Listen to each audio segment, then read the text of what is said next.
Okay, picture this. You're taking a really important test, high stakes. You answer a question, feel okay about it, but then Hmm. maybe later you get that nagging doubt. You actually have time, you could go back, reconsider. Do you change the answer? Mm, For like decades, the standard advice, even from some big test prep places, was basically don't do it. right. Trust your gut. Exactly. They'd say, exercise great caution if you even thought about changing that first answer. The idea was your first instinct is usually right, changing it. Probably going to hurt your score. It's such a powerful human thing, isn't it? This tendency we have to seize and freeze. We latch onto that first idea, that initial belief, and then we just lock it down. Yeah. And, well, it feels comfortable, right? Certainty feels good. Doubt, that feels messy, unstable. And our brains, they're incredibly efficient, or maybe, sometimes just a bit lazy. Uh, Mental misers. I like that. Yeah, Grant uses that term. We're always looking for the easiest cognitive path. And what's easier than just sticking with what you already think? We might, laugh at someone still using Windows 95 today thinking it's the best thing ever, but then we turn around and hold on to opinions we formed back in 1995 ourselves. Oh, totally. Yeah. Like our views on politics or social issues or even science somehow got frozen in time and are magically immune to updates. It is absolutely fascinating, this really deep resistance we have to rethinking. And that's exactly what we're diving into today. Welcome, everyone, to our deep dive into Think Again, The Power of Knowing What You Don't Know. It's a really brilliant book by Adam Grant. Hmm. And this isn't just, another book telling you to learn more stuff. It's actually a guide for navigating this crazy world we live in, which seems to be drowning in information, but often kind of starving for wisdom. Yeah, wisdom that comes from being actively open-minded, from knowing when it's time to let go of what we think we know. Yeah. Adam Grant, he comes from organizational psychology, and he's got this amazing knack for weaving together solid research with really compelling stories. He challenges us, fundamentally, to get smarter, not just about what we learn, but about how we think, how we question things, even how we unlearn Which things. feels so necessary now. Oh, absolutely. In this, VUCA world, they talk about volatile, uncertain, complex, ambiguous, like the ability to rethink. It's not just a nice little soft skill anymore. It's becoming pretty essential for growing as a person, for succeeding at work, even for tackling the big collective problems we face. So our mission today really is to unpack the core ideas that make Think Again feel so vital right now. We want to explore these powerful forces that make rethinking just so incredibly difficult. Yeah, why do we get stuck? Right. And then pivot to the practical side. How can we actually cultivate this rethinking skill in ourselves? How can we maybe help other people open their minds a bit, even when they seem really dug in? And how do we build environments, in our families, our workplaces, our communities that actually encourage this? Places where continuous learning and rethinking are the norm, not the exception. Exactly. We're going to try and pull out the most important insights, the key lessons you can actually start thinking about and maybe applying in your own life, like today. Yeah. Wait, let's get into it. Let's unpack this. So the book really kicks off by laying out this fundamental challenge, our deep-seated resistance to rethinking. As we kind of touched on, that seizing and freezing idea is right at the center. Mm. Once we form an opinion, once we adopt a belief, our default mode is just hold on tight. The very act of questioning it, of letting doubt creep in, it just feels uncomfortable. Viscerally uncomfortable sometimes. And it's not just about being cognitively lazy, is it? There's Yeah. something like deeper going on there. Rethinking can actually feel like a threat, like an existential threat.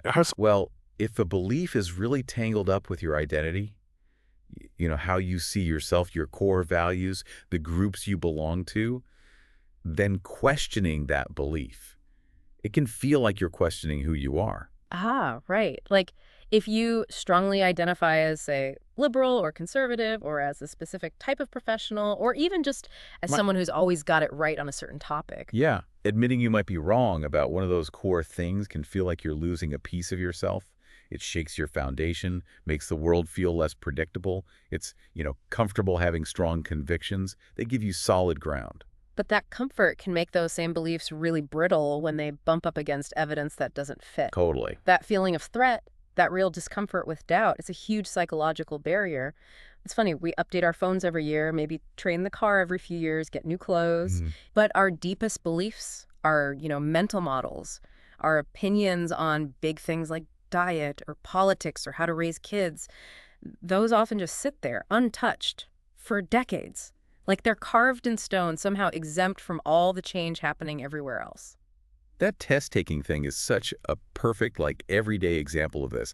Grant talks about the research showing that something like 75% of students genuinely believe that changing an answer on a multiple-choice test will probably lower their score. 75%! That's huge. It's massive. Think about it. Three-quarters of students are operating based on a belief that is, for the most part, just wrong. Study after study actually shows that when students have a good reason to change an answer, they're much more likely to switch from wrong to right than the other way around. But the feeling. Exactly. The feeling of second-guessing, that discomfort of ditching your first choice, it's so strong it creates this widespread false belief. Even, as we said, some test prep companies used to warn people against it. It's a small thing, a few points on a test maybe, Yeah. but it perfectly captures that ingrained resistance we have to revising our first thoughts even when we have the time and maybe some evidence telling us we should. And that instinct, that resistance, while it might just cost you a few points on an exam, it can have truly catastrophic consequences in high-stakes, fast-moving situations. The book uses the absolutely gripping and tragic story of the Man Gulch wildfire in Montana back in 1949.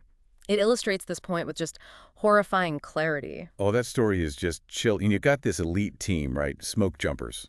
Dropped into a remote canyon, supposed to fight what seemed like a relatively small fire. Yeah, standard procedure. But then the wind just whips around, the fire explodes, becomes this massive inferno, and suddenly is racing uphill right at them. Terrifying speed. They had minutes, maybe seconds. Literally life or death decisions in seconds. Yeah. And their training, their automatic ingrained response when a fire is coming at you, is run away. Get uphill, towards the ridgeline, towards what feels like safety, or, stand and fight it with your tools. The standard playbook. But the foreman, Wagner Dodge, a really experienced firefighter, he saw instantly that running uphill wasn't going to work. Just no way. They couldn't outrun that fire on that steep slope. So what did he do? He made this split-second call, something that went against, like, every instinct a firefighter has. He dropped his heavy tools, literally shed the things he uses to fight fires, the symbols of his job, and he started setting another fire right there in the tall grass in front of him. Setting a fire?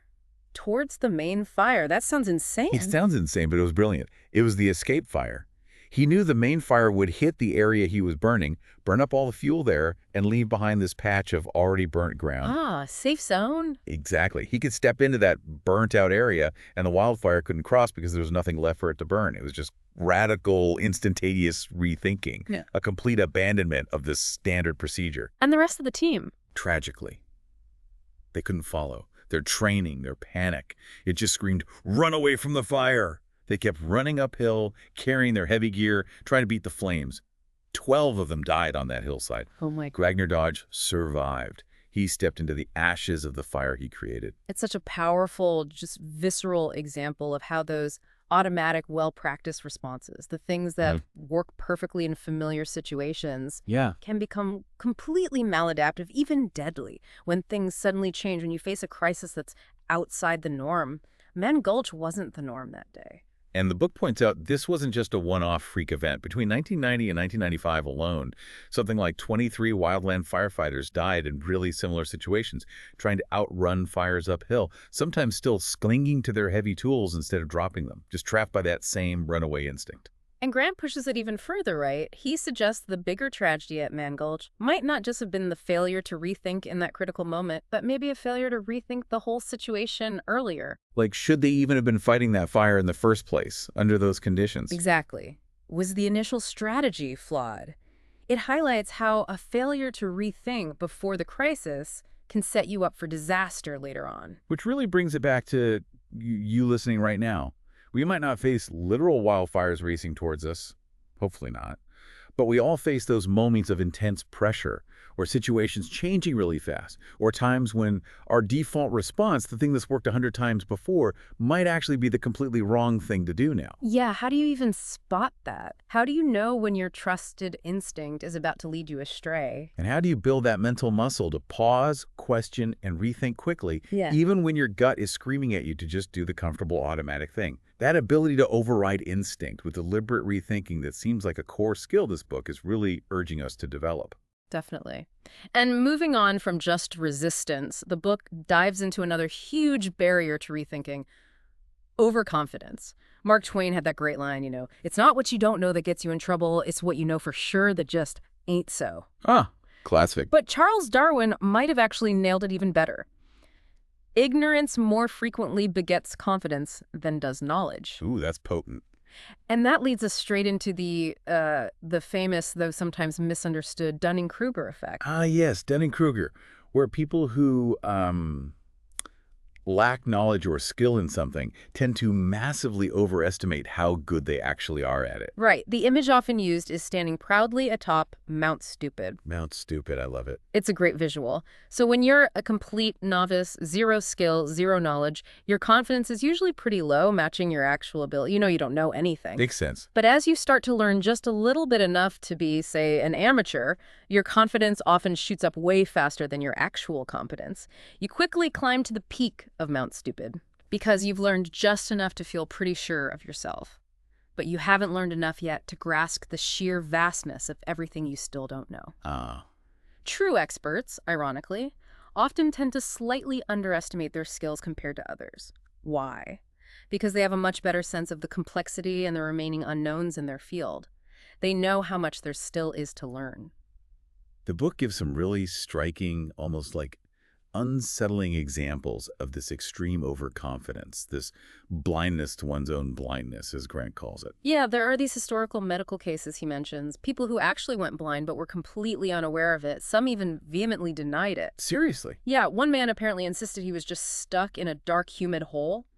Their absolute conviction that they could still see completely blocked them from learning from their own senses. It's a chilling, extreme example of how belief can just override reality and shut down any possibility of learning or adapting. Wow. And then there are broader examples, right? Like in management. Oh, yeah.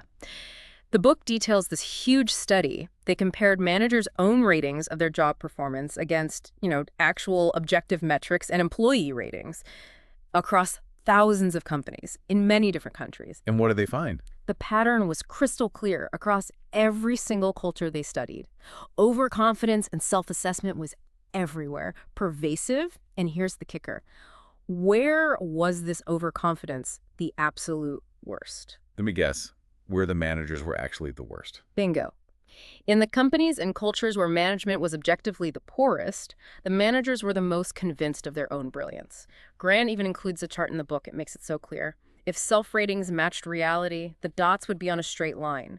The further above the line the dots were, the bigger the collective delusion of competence. So the worse you were at your job, the more certain you were that you were great at it. That is Dunning-Kruger playing out on a massive organizational scale, with real consequences for everyone involved. Absolutely. Another really compelling example he uses is Iceland, leading up to the big banking crisis in 2008. The governor of their central bank at the time, David Oddsson, he had zero formal training in finance or economics. His background was actually in law and comedy. Comedy, seriously. To run the central bank. Yep. And he was apparently notorious for just dismissing advice from actual economic experts.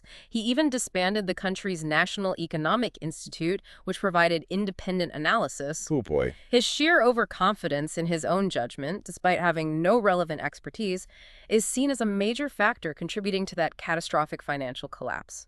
Things got so bad that, to actually remove him from the position, the Icelandic parliament had to pass a specific law saying that central bank governors needed to have at least a master's degree in economics. Wow, they had to legislate competence. Pretty much. And even after all that, Oddsson apparently remained, as Grant puts it, utterly blind to his blindness. He even ran for president later on. Utterly blind to his blindness. That phrase really sticks.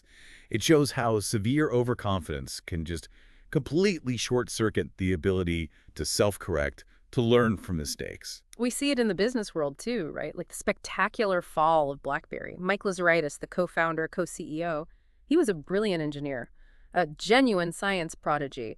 His early success was built on that scientific mindset, forming hypotheses, testing them rigorously, iterating based on evidence. Right. He used to tear apart competitor phones, analyze every detail. Exactly. Constantly looking for technical edges, driven by data. But then the iPhone arrives in 2007, and somehow that engineering mindset, the one that thrived on data and testing, seemed to get pushed aside by maybe a CEO's overconfidence in BlackBerry's existing strengths, the keyboard, the security, the enterprise market. He saw the iPhone was powerful, right? Didn't he say something like they've put a Mac in this thing? He reportedly did. He acknowledged the tech leap. But the company just failed to fundamentally rethink its whole strategy. They didn't pivot fast enough. They underestimated the appeal of apps, of a full web browser on a phone. And wasn't there that letter from an employee? Yeah, Grant includes this really poignant detail. An anonymous letter from a BlackBerry employee in 2011, 4 years after the iPhone launched, saying something like, "We laughed and said they are trying to put a computer on a phone. We are now 3-4 years too late." Oof. That reveals it wasn't just a leadership failure, was it? It was like a whole company culture that couldn't rethink. Exactly. A widespread failure to challenge the status quo. They were all, collectively, trapped in what Grant calls a prison of our own making. Too comfortable, too confident in their past success to see the massive shift happening right in front of them. So the lesson here isn't that confidence itself is bad. You obviously need confidence to do anything ambitious. Oh, for sure. Confidence is crucial for action. The key insight, Grant argues, is finding the right balance. He calls the ideal state confident humility. Confident humility. Okay, break that down. It's having faith in your abilities, in your capacity to learn and figure things out. That's the confidence part. But it's combined with the humility to recognize that you absolutely do not have all the answers. Right. That your current knowledge might be incomplete or even flat out wrong. That you might not even be asking the right questions or working on the right problem in the first place. So it's not about crippling self-doubt, and it's definitely not arrogance. It's like threading a needle between the two. Exactly. He calls it the sweet spot. It gives you just enough doubt to push you to re-examine what you think you know, to question your assumptions. But it also gives you enough confidence to actually act on new insights, to try new things, to pursue new knowledge. And the research backs this up, that the best performers blend both. Yeah, research suggests the most effective leaders, the best thinkers, the quickest learners, they aren't the ones who are purely confident or purely humble. They're the ones who manage to score high on both scales. They believe they can learn and achieve, but they're deeply aware they have blind spots and need to learn from others. Which then leads to this genuinely counterintuitive point in the book. The potential upside, the hidden benefit of something like imposter syndrome. Right. We usually think of imposter syndrome, that awful feeling like you're a fraud, like you don't deserve your success despite all the evidence, as just a purely negative thing. Yeah, it's talked about a lot. Very common, especially for high achievers, often women, people from marginalized groups. And look, chronic, debilitating imposter syndrome is harmful. It can definitely lead to anxiety, burnout, holding yourself back. Grant acknowledges that. But he argues that experiencing a degree of doubt, that occasional nagging feeling that maybe you're not quite as smart or capable as people think, that can actually be useful. It can provide some valuable psychological fuel. Okay, interesting. Fuel how? He mentions 3 benefits. 3 potential benefits of doubt, yeah. First, it can motivate you to work harder. Well, if you feel like you have something to prove, like you need to really earn your spot, you're probably less likely to get complacent. Overconfidence can make you lazy, make you coast, but doubt, that can drive persistence. Grant suggests people feeling like imposters might be the last to bail out when things get tough because they feel this intense need to demonstrate their worth. Okay, that makes a certain kind of sense. You're driven by that internal need to overcome the feeling of inadequacy. What's the second benefit? Second, it can motivate you to work smarter. Smarter. Yeah. Feeling like an imposter, even if you're actually quite skilled, often puts you in what Grant calls a beginner's mindset. You're more likely to question the basic assumptions that more confident people just take for granted. You approach problems with more curiosity, maybe asking those dumb questions others are too embarrassed to ask. So you avoid the Dunning-Kruger trap. Exactly. Because unlike true beginners who don't know what they don't know, you actually do have enough knowledge to recognize the gaps, to sense the complexity. That doubt prevents you from just blindly accepting the status quo. So doubt doesn't have to paralyze you. It can actually make you more intellectually humble, more open to different angles. And the third benefit? It follows directly. It makes you a better learner. That humility that comes with doubt, whether it's from imposter feelings or just healthy self-awareness, makes you way more receptive to feedback and insights from other people. Because you don't think you already know everything. Precisely. As the book says, learning requires the humility to realize one has something to learn. You're convinced you've got it all figured out. You stop listening. You stop being curious. You stop learning. Doubt paradoxically, can open the door to new knowledge. He uses the example of Hala Tomasdottir, right, Hmm. who ran for president of Iceland. Kind of came out of nowhere against these established figures. She talked about using her moments of imposter syndrome not as a weakness, but as fuel. It drove her to prepare more, to connect more deeply. Exactly. It's about harnessing that doubt, channeling it constructively, rather than letting it paralyze you. The most effective thinkers aren't necessarily walking around feeling like frauds all the time, but they maintain a healthy dose of doubt, not because they think they are imposters, but because they recognize the inherent limits of their own perspective. They're committed to improving that perspective by staying humble, staying curious, always kind of marveling at how much they don't know instead of just basking in what they do. Okay, so bringing this back to you listening, maybe take a second to think. Are there areas in your life, could be work, a hobby, your understanding of some complex issue, where maybe, just maybe, you're a little overconfident? Could you be unknowingly perched on Mount Stupid? Ooh, tough question. It is. And conversely, where could you intentionally cultivate more confident humility? And maybe, how can you reframe those moments of self-doubt, that little voice saying maybe you're not good enough? Could you see them not just as negative feelings, but maybe as a nudge, an opportunity to work harder, think smarter, and open yourself up to learning more? It's about managing doubt, finding that sweet spot, not necessarily eliminating it entirely.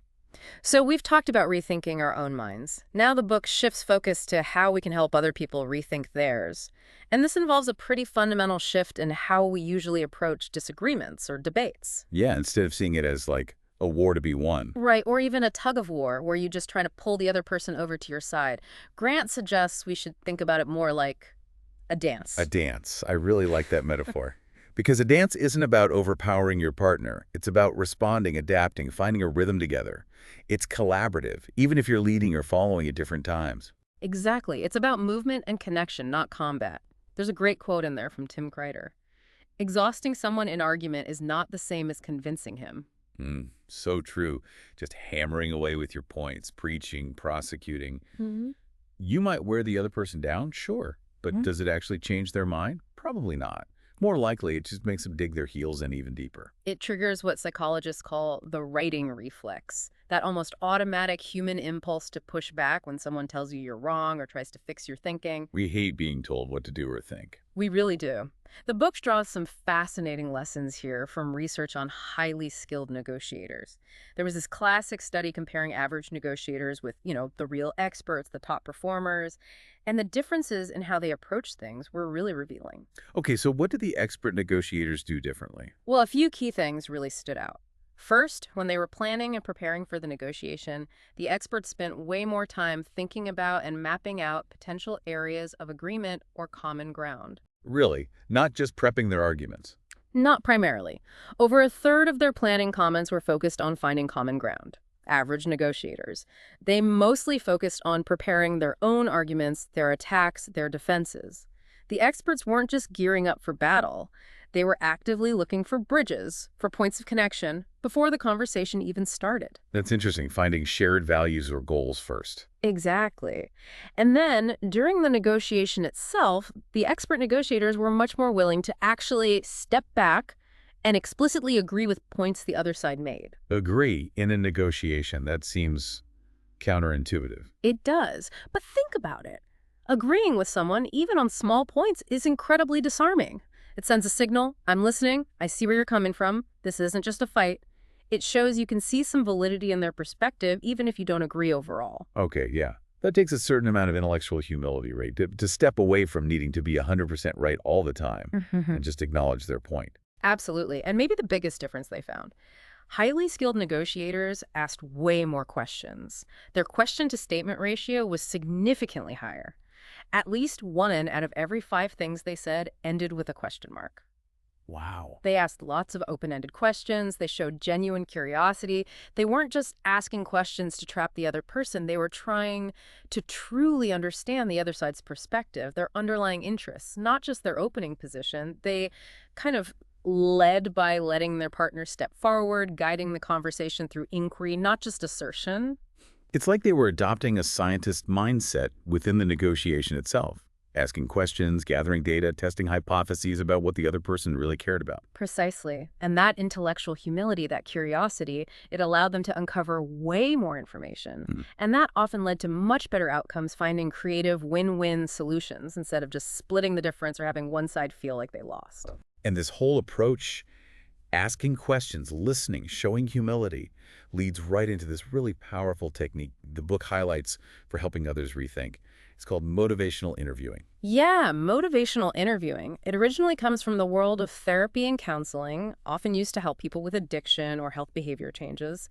But the core principles, they're incredibly relevant for anyone in any context who's trying to help someone else consider changing their mind or behavior, especially if they're resistant. And the core idea is listen more, talk less. Pretty much. The fundamental principle is simple but really profound. The most effective way to help someone else rethink isn't usually by telling them what you think they should do or believe.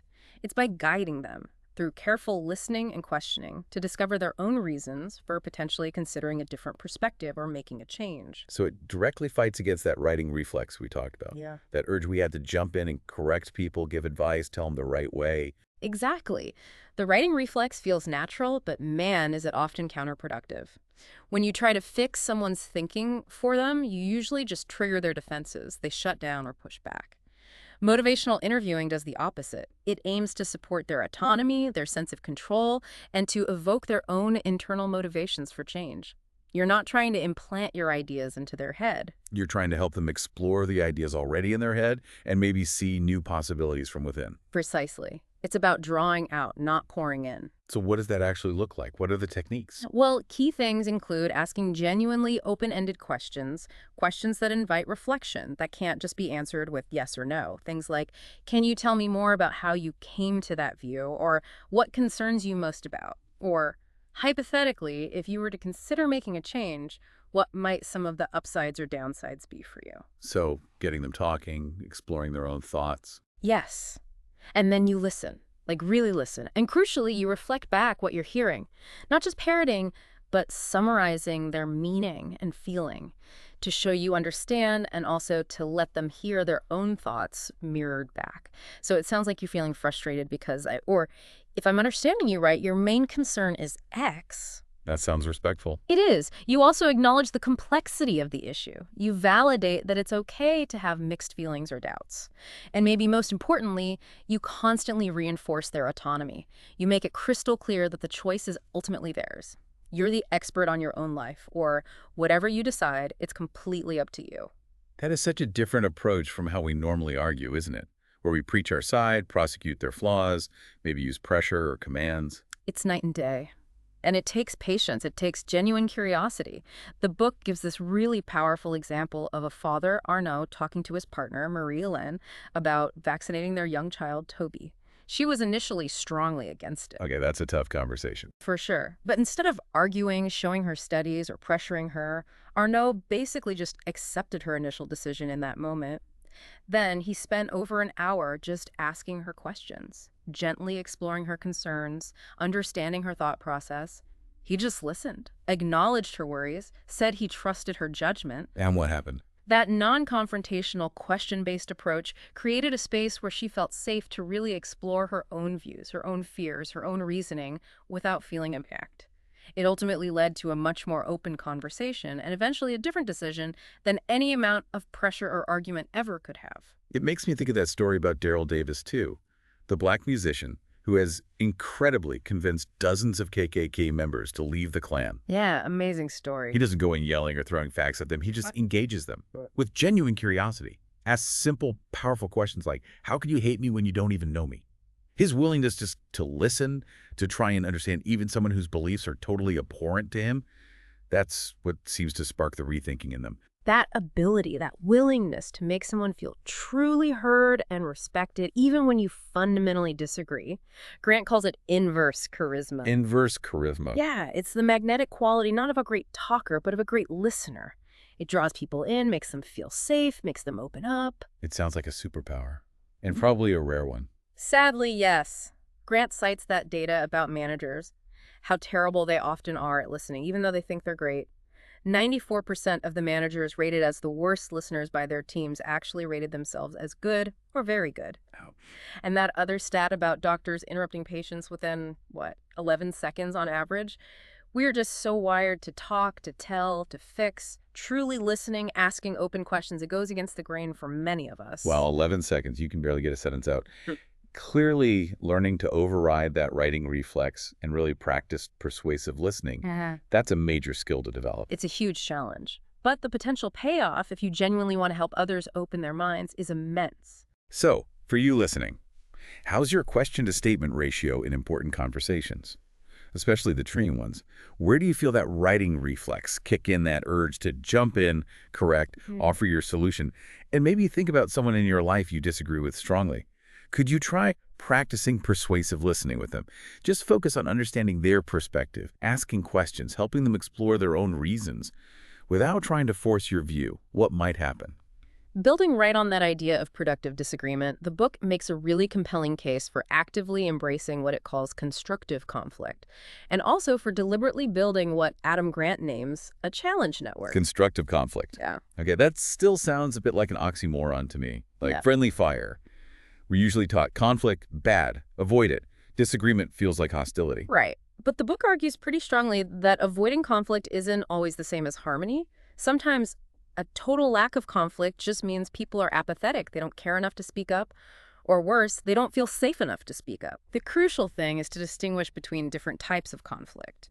There's relationship conflict. That's the personal stuff, the emotional clashes, the personality friction. And yeah, that's generally bad for teamwork, bad for relationships, bad for performance. Got it. So what's the good kind? Task conflict. This is disagreement that's focused squarely on the work itself. It's about the ideas, the different approaches, the interpretation of data, the content of the project. And the research here is pretty clear. Moderate levels of task conflict, especially early on, can be incredibly beneficial. Beneficial how? How does arguing about the task help? It forces everyone involved to think more rigorously. When your ideas get challenged, you have to defend them better, find more evidence, consider alternatives you might have missed. It pushes back against groupthink. Ah, okay. Yeah. It sharpens the thinking. Exactly. It often leads to more creative solutions, better risk assessment, smarter overall choices. Grant cites studies from all over R&D teams in Chinese tech firms, rote optimization in Dutch delivery companies, surgical teams in U.S. hospitals, finding consistently that the teams that engaged in healthy task conflict actually outperformed the teams that avoided disagreement. The book also mentioned something about creative architects, didn't it? Coming from homes that were tense but secure. Yeah, that was fascinating research. Homes where conflict wasn't just swept under the rug, where kids were actually encouraged to stand up for themselves, to argue their points respectfully. They basically learned how to navigate task conflict constructively from a young age. It makes me think of the Wright brothers example, too. Oh yeah, classic example. Apparently they fought like hell over every little design detail. Intense arguments about wing angles, materials, engine mechanic. But it wasn't personal. Doesn't seem like it. Their arguments were fiercely focused on the task building a working airplane. They shared that incredibly strong, ambitious goal, and that shared commitment allowed them to have these intense task conflicts without destroying their collaboration. They were arguing for the best outcome. And this kind of productive arguing is what a challenge network is supposed to help you do. Exactly. A challenge network is about intentionally surrounding yourself with people you trust, but people who aren't just going to agree with you all the time. People who are willing and feel safe enough to point out your blind spots, to question your assumptions, to push you to rethink your ideas. So it's different from my support network, the people who cheer me on. Very different. Your support network is vital for emotional well-being, for encouragement, but they often, understandably, prioritize harmony and validation. A challenge network's primary role is different. It needs people who aren't afraid to tell you, hey, I think you're wrong here, or have you considered this risk, or that idea isn't quite baked yet. So maybe they're the people I find slightly disagreeable sometimes. Huh. Often, yes. The book points out that the best members for a challenge network might actually be people who are naturally a bit more disagreeable, in the psychological sense. People who are less concerned with social niceties and more willing to question the status quo, even if it's uncomfortable. Research even shows these disagreeable types tend to speak up more, especially when they think leaders might not want to hear bad news. They're less easily silenced. The Pixar story about Brad Bird putting together the team for The Incredibles really illustrates this, right? Perfectly. He deliberately sought out people he called misfits, black sheep, pirates. People known for being incredibly talented, yes, but also highly opinionated, maybe a bit difficult, willing to argue passionately for their ideas and challenge it. And they argued a lot. Oh, yeah. Legendary arguments between Bird and his producer, John Walker, over things like animating tiny details in characters' hair, or the exact physics of how the baby Jack should morph. Intense stuff. I know. But again, it was always grounded in their shared, relentless pursuit of making the absolute best movie possible. They called it aiming for first place. They were comfortable with that intense task conflict because they trusted each other's commitment to that ultimate goal. But wait, don't we naturally shy away from critics? Yeah. The book mentioned that experiment where people were like 4 times more likely to ditch a partner after getting negative feedback, and how performance dropped when people avoided coworkers who gave them tough but useful criticism. We run away from the very people who could help us improve. That instinct is definitely strong. It's a real barrier to building and benefiting from a challenge network. It takes conscious effort and maybe a thick skin sometimes to actively seek out and truly listen to criticism. But, Ernest Hemingway had that line about how a good writer needs a built-in shock-proof detector. Yeah. Well, your challenge network is basically that. It's your external collective shut detector for your ideas, your plans, your blind spots. They're the ones who help you catch the flaws before they turn into bigger problems. But how do you make sure this stays constructive? Especially if there are power differences involved. The book talks about the high PPO problem, the highest paid person's opinion just dominating everything. Right. The high PPO effect can totally shut down dissent from people lower down the ladder. Newcomers, introverts, women, people from minority groups often feel less safe speaking up. So how do you counter that? Leadership is absolutely key here. Setting the right tone, managing the dynamics. One practical technique the book suggests is explicitly framing a tough discussion as a debate. Just using that word signals that the goal is intellectual exploration of different viewpoints, using evidence, not personal attacks. It helps people approach it more intellectually, less emotionally, focusing on task conflict, not relationship conflict. Well, the leaders need to actively invite those quieter voices. Right. Make it safe. Absolutely. Actively solicit input, maybe go around the room, make it clear that disagreement is expected and valued. It's about creating that psychological safety we talked about earlier. Okay, so listener check-in again. Who's in your challenge network? Do you have one? Are you consciously surrounding yourself with people who will push your thinking, not just pat you on the back? Are you naturally drawn more to supporters or to critics? And in your own team or community, how could you maybe signal more clearly that constructive criticism, different perspectives, they're not just tolerated, they're actually welcomed? The book also digs into another major hurdle in dealing with complex topics today, this thing called binary bias. Binary bias. Okay, that's our tendency to just simplify everything complicated into 2 opposing sides. Right. Pro, con, for, against, good, bad, black and white. Exactly. And we see it everywhere. News headlines, political debates, social media arguments. It's simple, it's dramatic, it's easy to grasp. But it's usually wrong. It's usually deeply problematic. Because reality is almost never that simple. Complex issues live on a spectrum, they have multiple facets, they're full of shades of gray and not just black and white.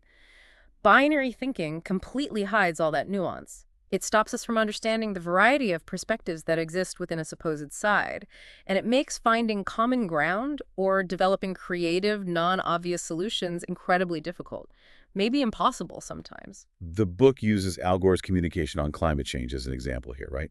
Not criticizing his goal, but the framing. Yeah, the point was that while his aim was clearly to convey urgency, framing it very starkly as truth versus so-called skeptics or climate deniers, while accurate in some cases, might have inadvertently alienated people who were maybe uncertain or concerned but unsure about solutions or held more complex views, people who weren't outright deniers but didn't fit neatly into the alarmed camp either. It risks creating an us versus them dynamic that just shuts down conversation with anyone not already fully on board. Precisely.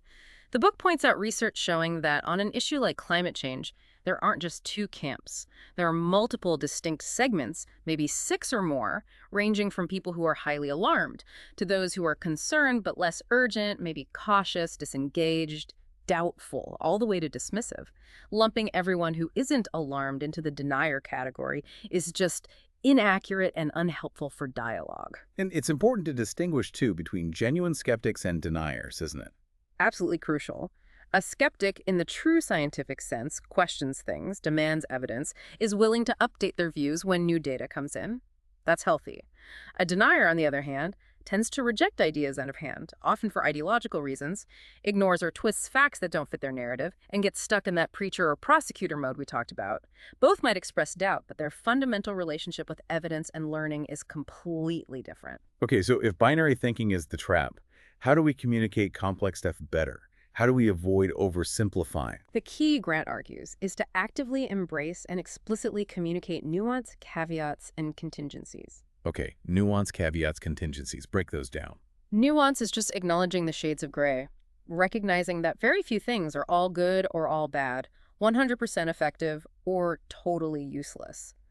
The book mentions Grant's own example of a LinkedIn post about emotional intelligence. Instead of arguing it's a magic bullet or it's worthless, he started by saying it's not useless, immediately signaling complexity, acknowledging value while opening the door for a more nuanced discussion. Okay, seeing the gray areas. What about caveats and contingencies? Caveats are about being upfront about the limitations of your knowledge or the conditions under which something might be true. So with emotional intelligence, adding a caveat like its importance may change as we develop better ways to measure it, acknowledges that our current understanding isn't final, it's provisional. Got it. And contingencies. Contingencies identify when or where or for whom something might be true or might differ. So the book uses diversity as an example. Just saying diversity is good is too simple. Adding a contingency like diversity is good, but it isn't always easy, and noting that its benefits often depend on how well it's managed and whether there's psychological safety that's stating contingencies. The positive outcome is contingent on these other factors. And the book points out that being honest about this complexity doesn't actually hurt your credibility, right? Oh. Like with journalists covering climate change or immigration. Exactly. When journalists are upfront about the uncertainties, when they explicitly state what is not known yet, rather than presenting this false sense of certainty or a simplistic binary picture, audiences actually find them more credible, more trustworthy. People can handle complexity. They often appreciate the intellectual honesty. It also helps counter that tendency we have to reject information if we don't like the solution it seems to imply. Yeah. Right? Yes. Grant points that out clearly. Liberals might downplay evidence about, say, crime stats if they think it weakens the case for gun control. Conservatives might dismiss climate science if they think it automatically means more government regulation. Our resistance often isn't even to the facts about the problem. It's a resistance to the solution we assume those facts will lead to. Acknowledging complexity can sometimes decouple the problem from a single disliked solution. This makes me think about those idea cults the book mentions. Groups that get fanatically attached to really oversimplified concepts like fad diets or maybe certain educational theories like learning style. Oh yeah, idea cults. They thrive on binary thinking, this is the answer, everything else is wrong. They preach the gospel of their idea, they prosecute anyone who dares to criticize it, and they are completely allergic to nuance, caveats, or contradictory evidence. And the danger is they discourage any questioning. They assume their chosen behavior is always good or their miracle cure has no downsides, no matter the context or the person. Exactly. It's the antithesis of the rethinking mindset. So how do we get through to people stuck in these binary views or idea cults? The book talks about perspective taking versus perspective seeking. What's the difference? Perspective taking is when you try to imagine yourself in someone else's shoes. You try to guess what they're thinking or feeling. It's well-intentioned, but the problem is we're actually not very good at it. Especially when we disagree strongly with someone, we tend to create really simplified, often inaccurate caricatures of their views in our own heads. Right. We assume the worst or the simplest explanation. Exactly. Perspective seeking, on the other hand, is about actually asking. It's about engaging in conversation with people to understand the real nuances of their views. What are their actual reasons? What are their underlying values? What caveats or contingencies do they see? It's basically applying the scientific method to understanding other people. Don't just rely on your assumptions, your hypothesis. Go out and gather real data through conversation. The polling data example in the book was striking here. How Democrats massively overestimate how much Republicans endorse racist or sexist views, and Republicans massively underestimate how patriotic Democrats are or how much they care about border security. We just fill in the gaps with stereotypes instead of actually asking and listening. It's so true. And the Central Park incident with Christian Cooper and Amy Cooper is another example used. Amy Cooper's explanation, "I was just scared," reduces a really complex situation involving race, power, assumptions, and history down to a single, simple emotion. Binary. Right. It ignores the impact of her actions regardless of her intent. Exactly. Racism isn't just about feeling hate. It's often about actions and the systems that give those actions disproportionate power and negative consequences. Christian Cooper's response, notably, was more complex. He expressed a mix of feelings, acknowledged the uncertainty of how things could have unfolded. That very complexity and nuance arguably encouraged a more thoughtful public conversation than a simple binary condemnation might have. And that experiment in the difficult conversations lab, getting pro-life and pro-choice advocates to discuss abortion not as two opposing sides, but as a complex issue with multiple valid dilemmas and tensions, that actually helped them find common ground. Yeah. Framing the issue with complexity, acknowledging the different values and tension, actually increased the participants' humility and curiosity. It made them more open to understanding the other side and finding potential areas of shared concern, rather than just defending their own position. Complexity paradoxically opened the door to connection. So, for you listening, start noticing binary bias. Where are you seeing complex issues forced into just two boxes?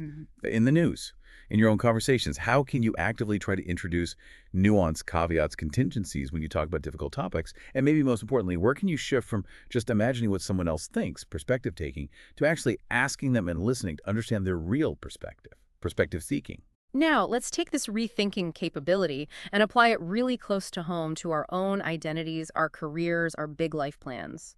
The book warns us about the dangers of identity foreclosure and tunnel vision. Okay, identity foreclosure. That's when we kind of lock onto a sense of who we are or who we want to be too early, right? It's Yep. like deciding at 15 exactly what career you'll have for life. Exactly. Committing prematurely to a fixed identity, a specific job title, a certain type of partner, a particular place to live without really exploring other options or even understanding yourself fully yet. And this often leads straight to tunnel vision. Where your fixed plan just blinds you to everything else. Right. It blinds you to alternative paths that might actually be a better fit, and crucially, it blinds you to how you yourself might change over time. Your interests, your values, your priorities, they aren't static. The story of Ryan Grant, the neurosurgery resident, really hits hard here. He decided early on he wanted to be a neurosurgeon, went through all the incredibly tough training, Years and years of grueling work. only to realize deep into his residency that he actually regretted the choice. It wasn't the right fit for him anymore. But he felt trapped. He'd invested so much time, so much effort. He felt like he'd gone too far to change course. So he finished the residency? Finished the residency, did another year of fellowship, accumulated significant debt, and ultimately looked back saying if he could do it over, he would have chosen a completely different path. Yeah. His early certainty, his tunnel vision, led him down a road that made him unhappy, but felt impossible to leave. And that's not just a one-off story, is it? The book mentions studies showing students who are the most certain about their career plans when they're, say, 20 years old, Yeah.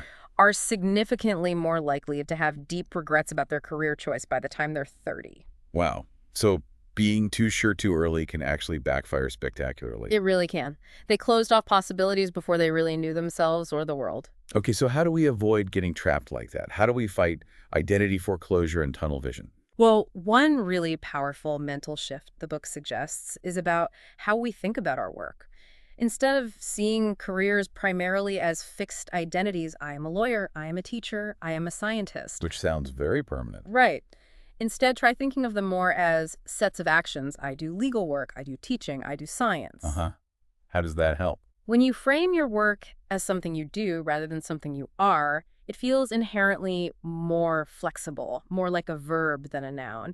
It opens up possibilities. Maybe you can do legal work in different ways or do teaching in different contexts.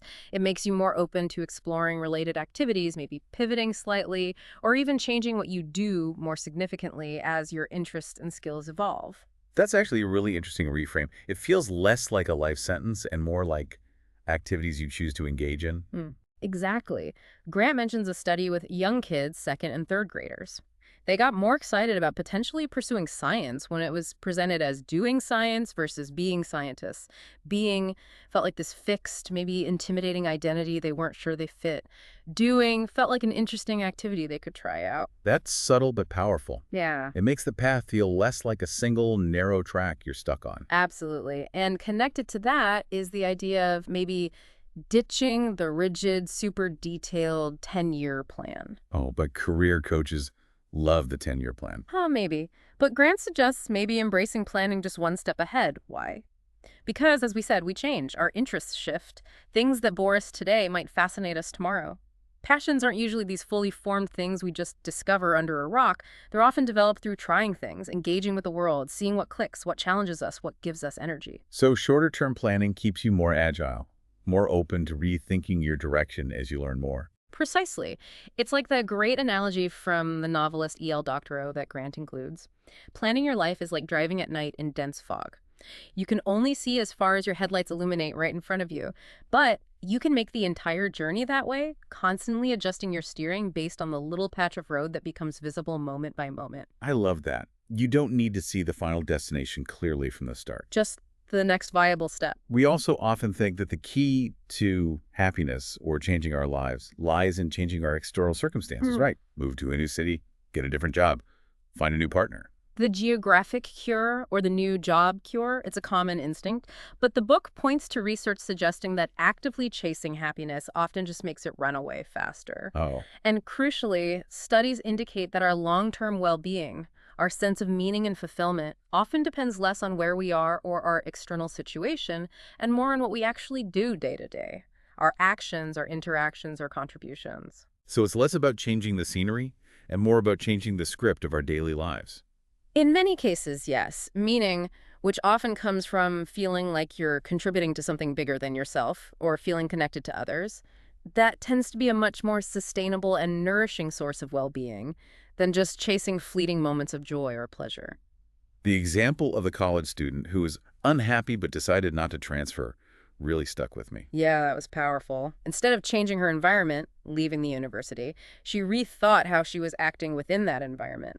She started small, just organizing these informal coffee and tea chats in her dorm, deliberately reaching out to build connections, create a little micro-community. And that worked. It transformed her experience.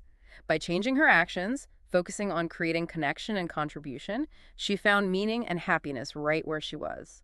And that little initiative actually grew into a campus tradition. It connects to that idea in the book about the phases of importance people go through.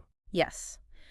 The model suggests people often move through 3 phases. 1, feeling I'm not important. 2, shifting to I am important, focusing on self-esteem, achievement. And then ideally, 3, moving to I want to contribute to something important, focusing on purpose, meaning connection beyond the self. And the sooner you get to phase 3, The research suggests the sooner people make that shift from focusing just on their own importance to focusing on contribution and purpose, the greater positive impact they tend to have, and paradoxically, the more lasting fulfillment and happiness they often find. Happiness becomes less the goal itself and more a welcome byproduct of pursuing mastery and meaning through your actions. and even if you're not making huge life changes, the book introduces this great concept of job crafting as a way to rethink and reshape things right where you are. Job crafting, I love this idea. It's about actively, intentionally rethinking and tweaking your daily tasks, your work relationships, even just how you perceive your job, all within the boundaries of your existing role. So you don't necessarily need a new job title or a promotion. Not necessarily. It's about proactively changing how you do your current job to make it fit better with your skills, your interests, your values. Finding ways to inject more meaning or engagement into the work you already do. The example of Candace Walker, the healthcare worker, was amazing. Beautiful example. She didn't just see herself as performing technical medical tasks. She crafted her job by defining her core mission as caring for the fragile emotions of her patients and their families. She went way beyond the basic requirements, focused on providing comfort and hope, even renamed the chemo center the House of Hope in her own mind and interactions. She found deep meaning and made a huge difference by rethinking her actions and the purpose behind her role. And finally, this rethinking muscle is just as crucial in our personal relationships, isn't it? Oh, absolutely. Successful, growing, long-term relationships aren't static. They require ongoing rethinking and adaptation from everyone involved. That applies to small things like figuring out how to deal with annoying habits, punctuality, snoring, but also to navigating the big life changes together, moving for a partner's job, career shifts, raising kids. The student example who had to rethink his rigid idea of the perfect partner and learn to appreciate his fiancée as she actually grew and changed over time, that felt very real. It's so important. Being willing to update our mental image of who our partners are, what they need now, which might be different from last year, and who they are becoming. That gives them space to evolve, and it allows the relationship itself to adapt and hopefully thrive through all the different seasons of life. Okay, final listener check-in on this section. Are you maybe stuck in some tunnel vision about your future, holding on to a rigid 10-year plan or a fixed identity that might not serve you anymore? How could you start reframing your work more as actions you do rather than just who you are? What small job crafting tweaks could you make in your current situation to find more meaning or engagement? And in your key relationships, how often do you consciously step back and rethink assumptions, patterns, or expectations? All right, for our last major section, the book zooms out to look at how we can create entire environments, organizations, schools, communities that actually encourage and reward rethinking. And a really key concept here is shifting the focus from purely outcome accountability to including process accountability. Outcome accountability, that's just judging based on the final result, right? Did we win or lose? Succeed or fail? Exactly. And the big problem with only focusing on outcomes is that it can accidentally reward dumb luck. A terrible decision-making process might just happen to lead to a good result, sometimes purely by chance. And you learn the wrong lesson. You think the bad process was good. Precisely. It breeds overconfidence in flawed strategies if they work once. It can also unfairly punish really well-thought-out efforts that just happen to fail because of unpredictable external stuff. And maybe most importantly, a pure outcome focus often discourages people from rethinking or admitting uncertainty until a disaster happens. People get scared to try new things or voice doubts if they think they'll be blamed for a negative outcome. Like the culture at NASA before the Challenger disaster. Warnings about the O-rings were raised, but launching had become normalized because previous launches, despite those risks, had been successful. The positive outcome, successful launch, reinforced the process, even though the process had serious flaws. They didn't sufficiently rethink the risk each time. That's a tragic example. So, process accountability offers a counterbalance. It means evaluating and valuing how decisions are made. Were different options really considered? Was good information gathered and used? Were dissenting views actively sought out and seriously weighed? A good process, in this view, is one that's built on deep thinking and rethinking. It values intellectual rigor and open-mindedness, not just the final score. And just focusing on the process helps people think better. Research suggests it does. Even something as simple as requiring people to explain the procedure they followed to reach a decision actually encourages them to engage in more careful, critical thinking along the way.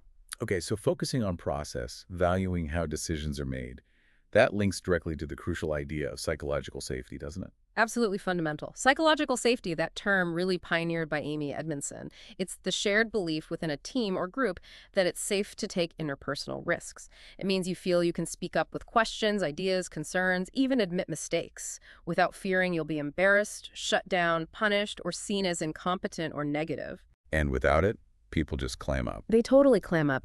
In an environment lacking psychological safety, people don't ask the dumb question that might actually be really important. They don't point out a potential flaw in the plan because they don't want to rock the boat or seem critical. They definitely don't admit they made a mistake because they fear blame. Innovation dies, learning stops, and risks go unaddressed. And a culture that's hyper-focused only on performance outcomes without building that safety net can actually end up hurting performance, ironically, because it suppresses the very feedback and challenges needed to improve. Exactly. NASA, again, provides some powerful, sobering examples.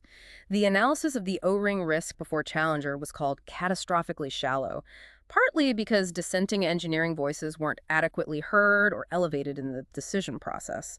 Years later, the near disaster with astronaut Luca Parmitano when his helmet filled with water during a spacewalk in 2013. I remember that terrifying. Terrifying. And the investigation linked it partly to the normalization of small helmet leaks that had happened on a previous mission.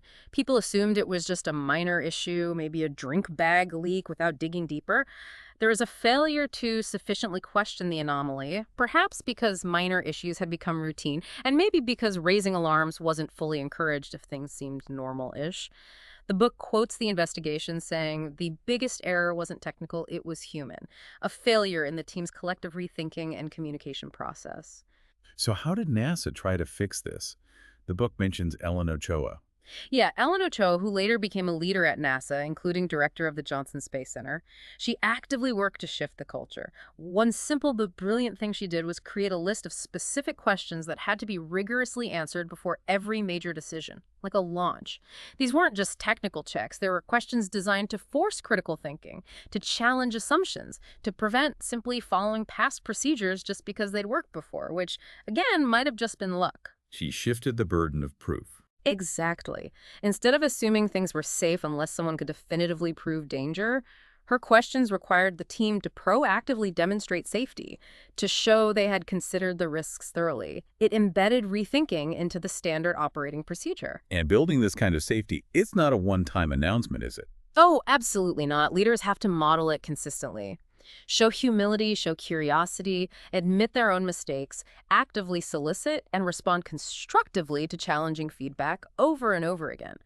Grant mentions the Gates Foundation doing innovative things, like senior leaders, including Melinda Gates, actually sharing critical feedback they received from staff surveys, even making a funny mean reviews video about it, like the late-night talk show segment. Wow, that takes guts. It does, but that kind of vulnerability sends a powerful signal. We can take it. We want to hear it. We're not perfect, and we want to learn. It shows they take the work seriously, but maybe don't take themselves so seriously that they can't handle criticism. This need for rethinking cultures extends right into education too, doesn't it? The book is pretty critical of how much we still rely on lectures. Yeah, especially in high school and college STEM fields, lectures still dominate. And look, lectures can be great for efficiently transmitting information. But Grant argues they're often less effective at teaching students the skills of thinking critically, questioning assumptions, evaluating evidence, and yes, rethinking their own understanding.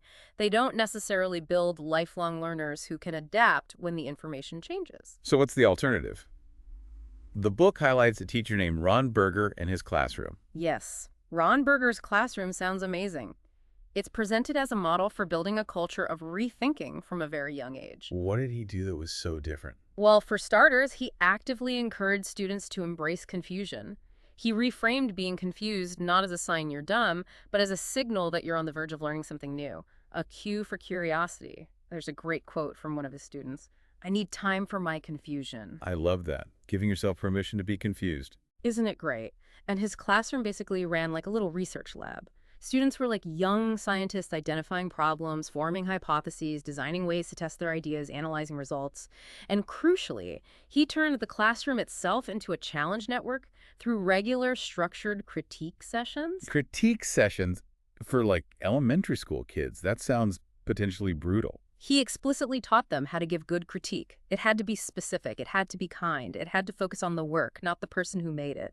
They learned to avoid preachy statements, "this is bad," or prosecuting questions, "why didn't you do X?"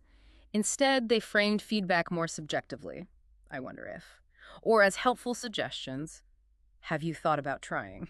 So teaching the skills of constructive criticism alongside the subject matter. Exactly. And maybe most importantly, he fundamentally changed the reward system. In his classroom, rethinking, revising your work multiple times based on feedback, that wasn't seen as failure or weakness. It was celebrated, not ridiculed, for going back to the drawing board. So revision was the goal, not just getting it right the first time. Revision was learning. Apparently, his students got so used to it, they started complaining if they weren't given the chance to do multiple drafts. That is a stunning reversal of the usual dynamic. Yeah. Where kids often dread revision and just want to be done. It shows the power of changing the culture and the incentives. Moving from a system that often rewards just having the right answer quickly to one that values the messy, iterative process of questioning, critiquing, and improving through rethinking. Grant even adapted this for his university students, giving assignments that required them to challenge conventional wisdom or even critique the principles taught in his own course. One group famously delivered their critique of TED Talks, in the style of a TED Talk. Ah, brilliant. And he noticed that his top students, the straight A types who were often the most anxious about being wrong or getting criticized, actually thrived under this system once they got used to it. They embraced the challenge of rethinking their own work. Okay, last listener reflection. Think about your own education. Did it mostly reward getting the right answer, or did it encourage questioning, exploring, maybe even being wrong sometimes as part of learning? In your current life at work, in your communities, do you feel psychologically safe? Safe enough to ask questions, raise concerns, admit you don't know something? And how can you personally keep fostering that beginner's mindset, that willingness to embrace confusion not as a roadblock, but as a starting point for learning and rethinking? All right, so let's try and synthesize all of this. As we wrap up this deep dive into Adam Grant's Think Again, I think the core message that really comes through is just how vital this capacity for rethinking is. In a world changing as fast as ours, a world drowning in information and complexity, being able to rethink, to unlearn, to stay actively open-minded, it's not just a nice to have anymore. It feels like maybe the critical skill for navigating the future successfully and sanely. Absolutely. We've journeyed through understanding why it's so hard, that internal resistance, the seizing and freezing, how our identities get tangled up with our beliefs, making questioning feel threatening. We've looked hard at the dangers of overconfidence, the illusion of competence on Mount Stupid, and contrasted that with the power of cultivating confident humility, knowing you're capable, but also deeply aware of what you don't know. Yeah, and even finding the surprising upsides to doubt, like how feeling like an imposter sometimes can actually fuel harder work, smarter thinking, and better learning if we channel it right. Then we shifted to opening others' minds, realizing it's less about winning a war of arguments and more like a dance. Seeking common ground first, listening way more than we talk, using those powerful techniques of persuasive listening and motivational interviewing to help others find their own reasons to reconsider, rather than just ramming our reasons down their throats. And we talked about the value of constructive task conflict disagreements about ideas, not people, and the importance of building challenge networks.